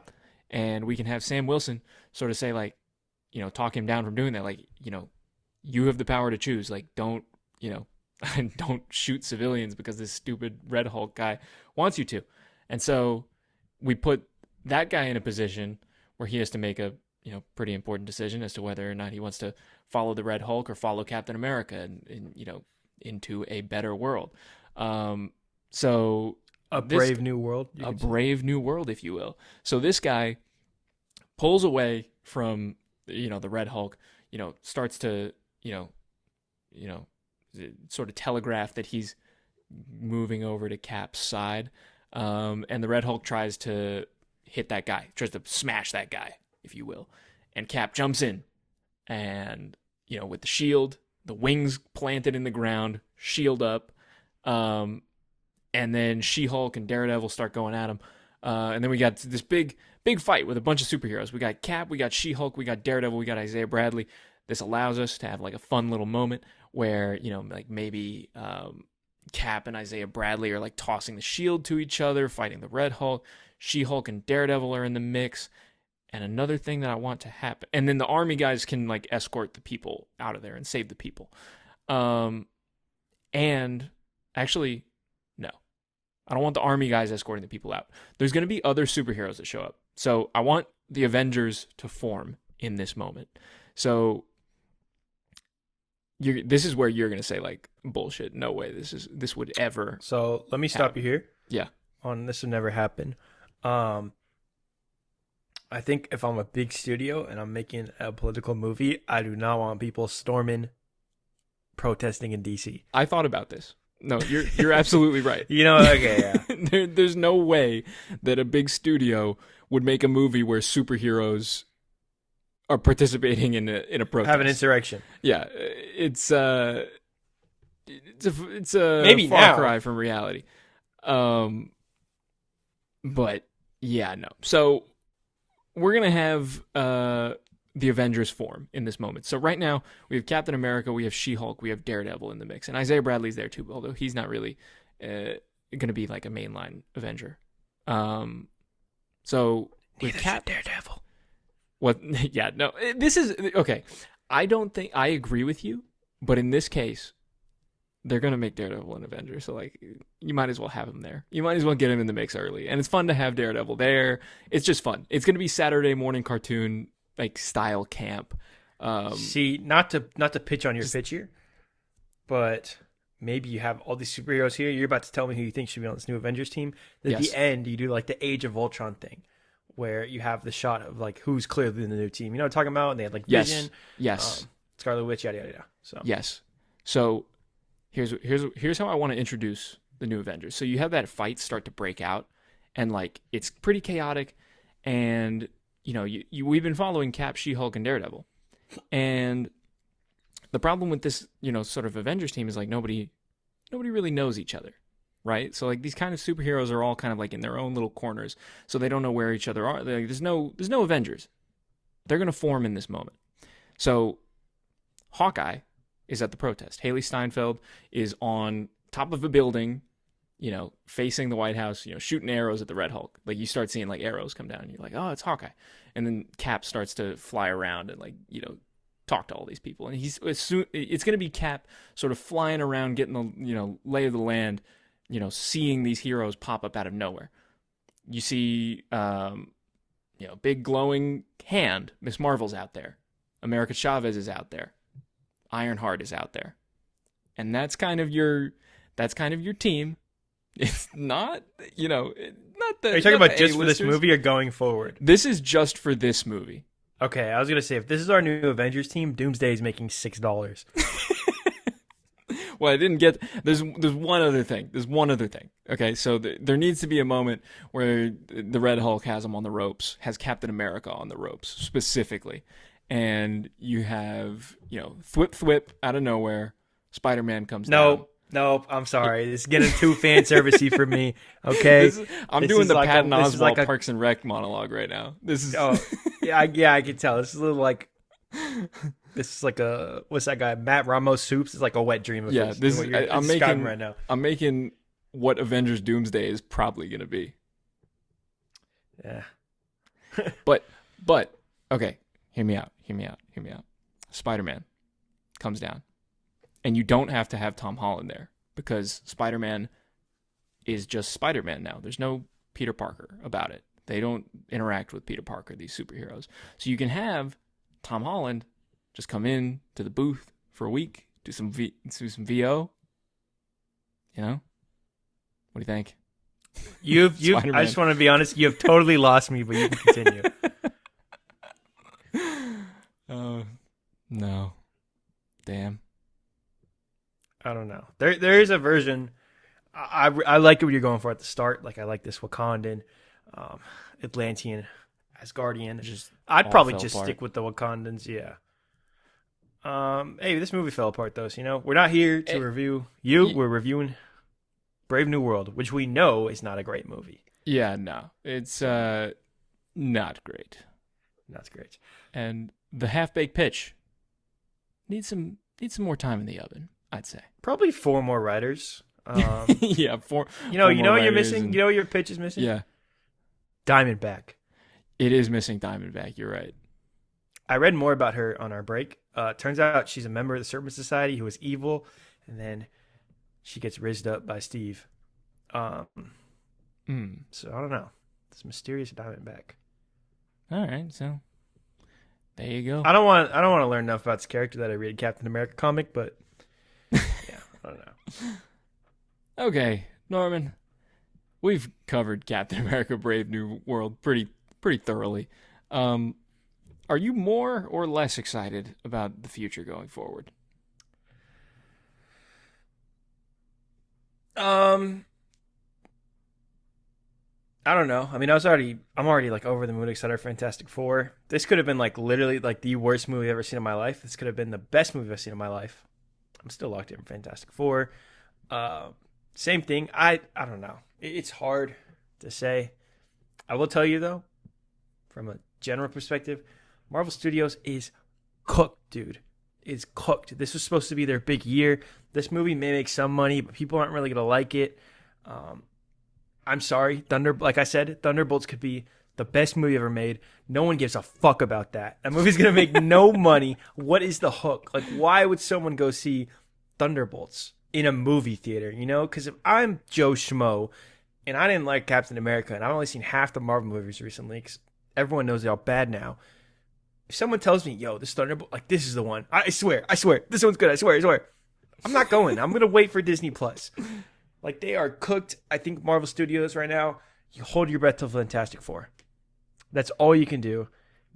You can put all your chips in that basket. All leaks and rumors indicate that Marvel is like incredibly happy with Fantastic Four. I think it looks great. I think people are genuinely excited for that. Like that, this is their final play. These Avengers movies, they'll make money. They'll make some money. They'll make $1 billion. It's called Avengers. It's the same as like Jurassic World. Doesn't matter how stupid and bad they are. Like, they make money just in the name. I don't know though. I think you need a real leadership shakeup after these Avengers movies. I think it might be time for Mr. Feige to go. We'll see how the James Gunn thing goes over at DC too, because that seems like it's going to be, you might want to have someone a little bit more from the creative side of the business running your overarching superhero narrative. Because you're gonna hate me. I'm a Gunn glazer till I die. Yeah. I think those Gunn movies are gonna be great. I don't know if that universe is gonna do very well. I thought about it a lot this week. Like, your first 4 movies are Superman, Supergirl, Clayface, and Sergeant Rock. Like, that's what it's looking right now. I don't know. So this whole superhero thing might be done. Obviously, is that really the first 4? That's what we know right now. I think that slate that James Gunn had, total bullshit. I think they're trying to get something out there. Just get something out there. Like, no one's gonna go see The Authority. No one's gonna see a Batman movie that doesn't star Robert Pattinson. I'll be there for these two. Double feature Authority and Thunderbolts. Yeah, but we don't matter. Like, the thing about these comic book movies that I don't know if the studio executives get this. A lot of people just don't. You can't just like try to appease the fans. Because you and I, we're going to see these no matter what. You know what I'm saying? You and I paid money opening weekend to see Kraven the Hunter. Like, you and I are cooked. Yeah, I think we understand this. Yeah. How are you going to get general audiences back? the key is like make good movies, which they just can't seem to do. And like it's just kind of too little, too late. Like Thunderbolts, like I said, could be fantastic. I think it's going to be really good. We've talked about this. Like I couldn't have cared less about that movie when they announced it, but it just looks good. It looks like a well-made movie, which is awesome. But like, it's too late for just well-made movies. You should have been making well-made movies the past couple of years. I don't know. We'll see. I think after Secret Wars, we're going to go back to 2000s. It's just going to be Spider-Man, X-Men, and Fantastic Four. We're going to do an actual reset. Yeah, I don't know. And I mean, like, because DC and Marvel, they help each other. People like to think they're a competition. They don't. If Superman does well, Fantastic Four is going to do well. It's just kind of how it works. Most people don't know the difference, which is whatever. But I don't know. Like, I know people have been saying this for years. Like I said, these Avengers movies are going to make $1 billion plus each, regardless of how good they are. But I don't know. The dream might be over, dude. I'm like, with this, the DC thing. I'm not going to turn this into. Are you calling it quits on the superhero like era? These movies will always come out. They will always have their place. I think the era is kind of done. Anyways, it probably ended with Endgame. I think it really did end with Endgame. Obviously, like, you'd have your outliers. What a run! No, definitely. You're gonna have superhero movies no matter what. Avengers Doomsday can make $10, and we'll still get an X-Men movie. But yeah, like, you have your outliers. You have your No Way Homes with make $2 billion. You have like Wakanda and like Doctor Strange coming close to $1 billion. But I don't know about this whole 3 movies a year. Let's get every character to have a movie or a show. Like, that might be done because. I don't know. I'd love for this James Gunn stuff to be successful too. I'm not going to turn this into a DC thing, but like, you heard those movies I just mentioned that are coming out in the next 2 years. Superman will probably do well. Here's another question that I'm going to ask you. When is Superman 2 going to come out? If James Gunn is really this in charge, he wants to do other stuff, like Superman 2, you got to get cameras rolling by the start of next year. That script should be halfway done already. You know what I mean? Who's going to want to wait 5 years for another Superman movie and get a Clayface movie with no established Batman in it either? I think you will see. I think part of what he's trying to do over there, though, is you're going to see Superman and feel his presence in all those other movies. Like Superman will, but Clayface, dude, that's our first look at Gotham in the DCU. We don't have an established Batman. Superman's not gonna show up in that. If he does, I'll fucking laugh. I don't. Yeah, no. The Clayface thing is gonna be. I would be very. I think Batman is off the table for that movie. Which why? You can't do that unless it's Joker. I don't know. And Mike Flanagan's not directing it, so that probably means it's not gonna be good. It sounds like. I don't know. I think we were talking about this earlier. And how they're pitching Clayface, this very solo body horror tragedy about this villain being written by Mike Flanagan, who's very high profile in the industry, very respected. Which sounds very cool to us, you and I, but yes, what's gonna get my mom to go see that? You know what I mean? You're right. I think it's exactly what people like you and I kind of would latch on to. And I want to point out this is exactly how they pitched Venom before those movies came out. Right.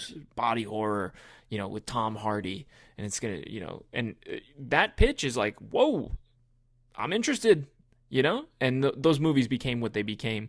We like them, but they're not. That's not what they are. But I have hope for it. I mean. No, I do too. I have a question for you though, which I'm kind of realizing with these directors that are nice for Clayface. I'm sorry, they could be nice people, but none of their filmographies are really doing much for me. So I did Speak No Evil by James Watkins, who's in the running. I guess. So apparently he's not, by the way. Okay, never. I don't know. I don't think we know what the running is. Let's say it could be anybody. Sure, yeah. It's a running. It's a running. No, there's no official director yet for Clayface. Right. So here is my question for you, which I'm kind of relating with this Clayface stuff. So James Gunn wants to do a very director-driven blah, blah, blah DC thing. Beautiful, perfect. That's what we want. That's what everyone's been screaming for with these superhero movies since they came out. Obviously we're into this, but there's a lot of people who have never been into it. Because we don't want slop. Slop garbage. We're done. if I'm Luca Guadagnino, am I taking notes from James Gunn? like really, we are like, we call ourselves gun glazers on this podcast. Mm-hmm. He's made Guardians. Like, if I'm Luca Guadagnino, if I'm James Mangold, like, am I taking notes from James Gunn? Am I giving him my script of what I want to do, and he goes through and says, "Oh, this needs crypto" or whatever? I think, you know what I mean. I see what you're saying, but I also think that James Gunn is probably really good at that. Like, he seems like a really good. He just seems like a really good communicator, and he knows who he's working. If he's working with Luca Guadagnino and James Mangold, he's probably very aware of that at all times. I don't think he would be disrespectful about it. I think that, if, like you say. I don't even mean in like a disrespect. Like, James Gunn's going to be like, no, this is shit or whatever. But like, no. If I'm Luca coming in,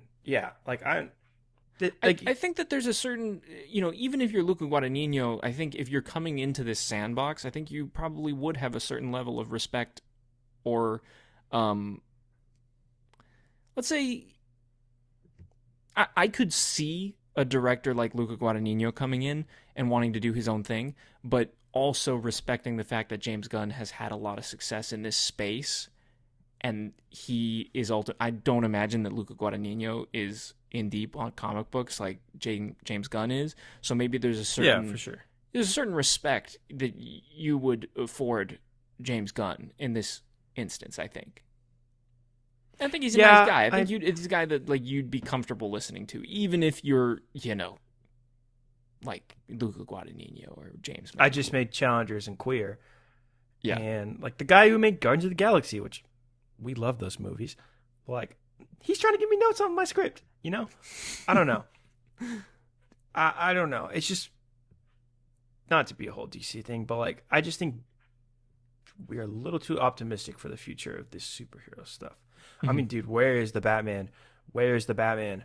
Where's the Batman 2? Yeah. We hear it's been delayed a year. We hear it's filming early summer. Oh, now it's filming late summer. Oh, I don't know if you saw. Robert Pattinson just said, we're not filming till the end of the year. That movie's going to get pushed back an entire other year. We're not ready to hear that, but it's happening, dude. Like, this is not good. And this affects Marvel too, which I don't want to turn this into a DC thing, because I don't know. Yeah, like I said with Marvel, you are holding, if I'm Kevin Feige, I am like holding my breath, clutching my pearls till Fantastic Four comes out.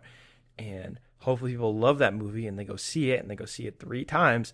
But yeah, other than that, I don't know. I really don't know. I don't know either. You are really painting a picture of the doom and gloom of it all. Yeah, there's really, I mean, as far as this superhero thing goes, I mean, do you think the there's industry needs any these chance movies too? Do you? I know. I agree. Like, it as funny as it would be, like, it would suck if these. I love superheroes. Clearly I go see these movies. I'm a freak. But do you think there's any chance those Avengers movies are like really good? Like, ask yourself that. Like, really think about it. Is there any chance those Avengers movies are anywhere near as good as Infinity War or Endgame? No, but I think there is a chance that those movies are, as much as I like to talk shit about them, and conceptually they sound poor at the moment. But we don't really know what those movies are going to be. And the reality of the matter is the Russo brothers have directed 2 pretty good Avengers movies.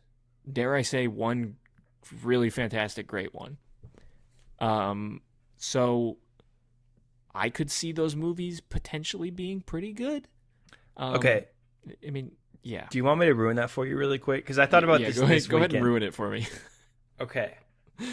So Russo brothers leave. We're gonna have whoever directing these Avengers movies. We're gonna have whoever writing these Avengers. Daniel Destin Creighton. Is that how you say his name? Yeah. Shang-Chi. He was gonna direct that. He's doing Spider-Man now, whatever. But he's off. The writers are off. We're bringing back the Russos, and I can't remember their names, but the writers of all the Russo Avengers movies. Marcus and McFeely. Does this remind you of anything? I'm gonna take you back to 2019. Lucasfilm puts out The Last Jedi, a divisive Star Wars movie, a very divisive holy one. Smokes, you're so right. So what do? We fire the new guy for the third one. We bring back the guy who did the other one that people really liked. Total shit show. Let me give you one more. Jurassic World. We don't know what to do with the third one. We have this new director. Let's get him out of there. Bring back the guy who did the first one. Total shit show. Do you see what I mean? That was an incredible podcasting Yeah. moment right there. You were like, LeBron. They go 2 more for y'all. Like that was There go 2 more for ridiculous. y'all. Incredible. No, it's something I kind of thought about this weekend. I was like, oh my God. Like I like the Russo Avengers movies. I like stuff they did before that. Obviously, they worked on Community. They did the pilot for Arrested Development, which is one of my favorite shows ever. But I don't know. You know what I mean? I know exactly what you mean. See the vision? You see the vision? Yeah. I'm sorry if I ruined the little excitement you had for those movies, but like, dude, we could be in. These movies could turn out fine, these Avengers movies. They could do just exactly what they need to do, just entertain people. We got hype moments in Aura, whatever. But like when you think about the potential of how bad these could be, that's when it's like, okay, like we might be in some trouble. Yeah, I don't. That actually, like I kind of laughed about it, and then like we've been laughing about it, but like the idea of a Rise of Skywalker level colossal failure Avengers movie, that makes me sad more than anything. Like I don't know. Dude, I would love for these Avengers movies to be good. I'm like still kind of excited. It's a new Avengers movie. Like, how can I not be a little excited? But I don't know. Like, I think we could be wraps. Like, this whole thing could be done for. Not that like we'll never get a Marvel or DC movie again. Obviously, we're gonna get stuff. Like I said, they got X-Men. Like, that's something new they can do. That's something people want. It's people have been waiting to see. It's something people will go see. And Fantastic Four, absolutely. That stuff will stick around. We'll probably still get some kind of Avengers something, but I don't know. Like, they may just throw themselves in purgatory with Star Wars, where they made one bad movie and like just can't get anything going. And yeah, like I think DC, I think it's incredibly exciting time to be a DC fan. It's incredibly exciting to think about this. But like I said, like these first four movies, only one Supergirl could do well. That maybe. Superman will do well. I think they could all do well because they're not going to make Clayface for $200 million. Like, that's going to be that's going to go the route of like Joker. They're going to make that for $40 million or $50 million. Yeah, I guess, but and they'll make their money. Yeah, but you got to remember who owns DC and how in debt they are and how bad they need hits. They're not looking for mod scenes. They're not looking Superman. to make. No, I agree, but Zaslav wants that every year. Like a Clayface movie turning a $20 million profit would be crazy just to think about. Like, that sentence, like, that don't mean nothing to the top dogs. They want the MCU. That's why they brought on the MCU guy to do it. They want a Superman movie that'll make $700 to $1 billion, and then they want all of these movies to make that much money. They think, oh, if this one's good, people will go see the rest of them automatically, which that's just not how it works anymore. I think that could be their business model, is like, let's get James Gunn to sort of like build a foundation so we can make like shitty versions of these and pump them out like all the time. Yeah, like we forget how fucking stupid David Zaslav is. Like, really. Yeah. That guy's the worst. But yeah, no, it's, I don't know, dude. Like, if you can't get people to see your Captain America, like, you can't make a good Captain America movie. Like, your guy's supposed to lead the Avengers, and I know the next ones are going to be about like a bunch of multiverse. It's going to be about Tobey Maguire or whatever. But like, who cares about that anymore? Like, even they know people don't care about it. Like, Deadpool and Wolverine was making jokes about how the multiverse is already old. Like, people will go see it, but like, I don't know. Like, it's not going to pack the punch. We already saw Tobey Maguire back for the first time. We've already seen Hugh Jackman come back. You know? Exactly. Yeah. It's not, like, what's the second time going to do? Like people are going to cheer and clap. Like, people cheered for Bucky when he popped up in the movie. Even my like dead audience like got a little jolt of excitement when Bucky popped up. But like, what do we have? Like they brought back Michael Chiklis as like the Thing. Okay. I mean, people clap for Jennifer Garner as Alexa. They should people, do that. People fucking clap for it. They should do that. They should do that. But like, who cares? You know what I mean? Like, who cares? But I guess people do because, yeah, like you said, Deadpool and Wolverine. Like, people are going crazy in my theater for Elektra. I'm like, I don't care about Elektra. Like, what? But I don't know. Like, the general audience, like the people who make these movies, not make $1 billion, but $2 billion. Yeah, they saw the characters they wanted. They saw, Hugh Jackman, Andrew Garfield, Tobey Maguire. Like, that's been done. Maybe they'll all be on the same screen together. Cool, whatever. But who cares? Like, really, who really cares? I don't know. This is my review of Brave New World. Like, this is how I felt all weekend. Like, I've had just this weird feeling. Like, are you having like a superhero existential crisis? Dude, we're in the end game now. like there's no better way to put it. Like, it's just, I don't know. It's just, we'll see what happens, but I don't feel very hopeful about these Netflix Avengers movies. I'm losing faith on these James Gunn movies doing that well and like really being that good, if I'm gonna be honest with you. I don't know. We'll see. I think with the Gunn thing too, not to harp on this too much, I think some of those aren't happening. Like, James Mangold is gonna have to choose pretty soon if he wants to do Star Wars or Swamp Thing, and I don't know. Maybe he'll pick some. That'd be cool if he picks Swamp Thing. I bet he will, because like, even if you if you invest all of that, like if you're thinking about it as like a time commitment, like they could pull the plug on your Star Wars movie, like instantly, and it is gone. All your work is gone. Any pre-production you did, any writing, like whatever it is, like they could pull the plug on that movie, and it's all they do gone. at Lucasfilm. Yeah, they have a track record for it. It's all they do lately. So why, as a career move, would you pick that over going to do something for James Gunn? Because if James Mangold says, "Hey, James Gunn, I want to make the Swamp Thing movie," there's no world in which James Gunn says like, cancel it. Like, there's no way he'll do that if it ever gets to that point. So why, as a career move, would you pick the Star Wars movie? I guess, but like, we talk a lot about Sergeant Rock. You really think that's happening? Like, Mr. Luca Guadagnino, who's always working on 5 things and 2 of them always get canceled. Mm-hmm. Like, you really think that's happening? I don't know. It's possible, but if I had to bet on it, I'd say no. I don't know. Like, it just doesn't make sense to me. Mm-hmm. Even though, like, it's cool that he's doing all the B tier stuff. That's like James Gunn's bread and butter. Mm-hmm. Why don't they have a new Wonder Woman movie like soon? Yeah. Like, why do we not know? Like why don't we not have an actress cast? Why are we not doing anything for Wonder Woman?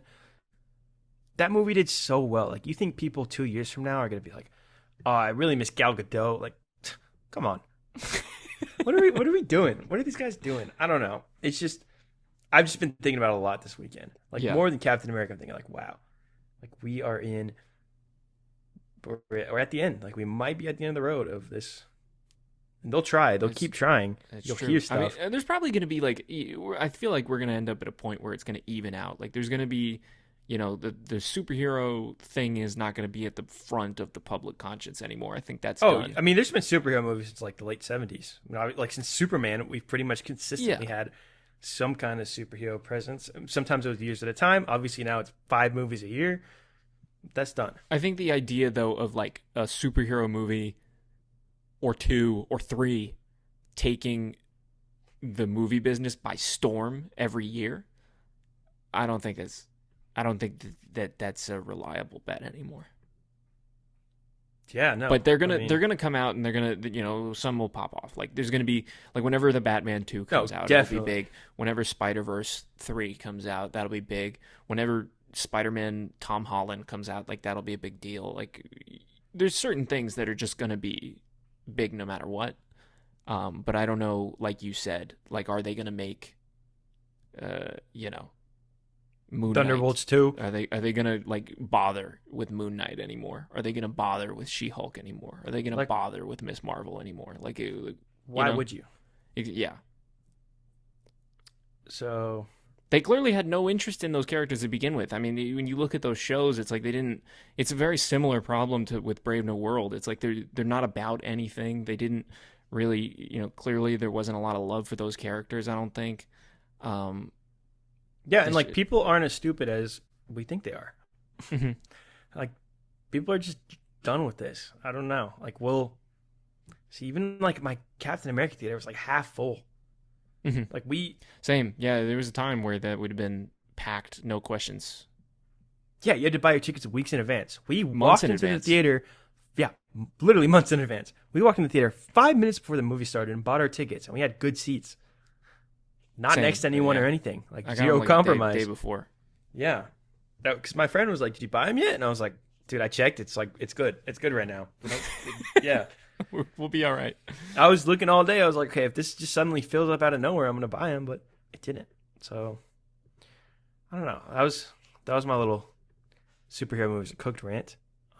Been wanting to get this off my chest. It's a great outlet. Yeah. I hope I put some things in perspective for you, Max, and to our Definitely. viewers. That was some legendary stuff right there. I'm not gonna lie to you. Yeah. Well, we'll see what happens, but I gotta ask you one last question before we all right. hop off. So Captain America: Brave New World, it's over and done with. How many Marvel movies would you say comfortably that Captain America is better than MCU movies? Off the top of my head, probably like 15. Damn. Yeah, I told you I thought it was fine. I think most of their movies are fine now. Even the ones like people have liked recently. I don't like Shang-Chi at all. I'm never gonna watch it again. Like I don't know. Like I don't know. They've just been kind of stinky. I don't know. I didn't think it was like abysmal, like a Quantumania or like a Deadpool and Wolverine, like something. I hated sitting through those movies.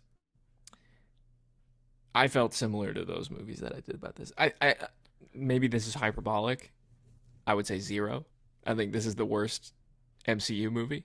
Yeah, you are smoking crack, bro. I might be. Go rewatch Thor: Love and Thunder, dude. Go put that on. Okay, so I'm going to tell you a little story here. If you tell me you like that movie right now today, I'm hanging up. I'm telling you right now. All right, this has been sneaking in the movies. I know. I'm kidding. I don't like Thor: Love and Thunder. Let's make that very clear. But That is the worst fucking movie I've seen in the past 5 years, bro. I remember watching that movie, and I always say that movie gave me COVID because I went to go see that movie, and like when I got Dude, it gave me home- something. Yeah, no. When I got home though, I started like feeling like COVID symptoms, and I ended up having COVID. But I joke that movie was so bad that it gave me COVID. But yeah, no. I saw that movie, and I was like, that was the first one. I'm kind of used to this at this point. If Captain America, if Thor: Love and Thunder hadn't, I'll say Thor: Love and Thunder walked so Captain America could run.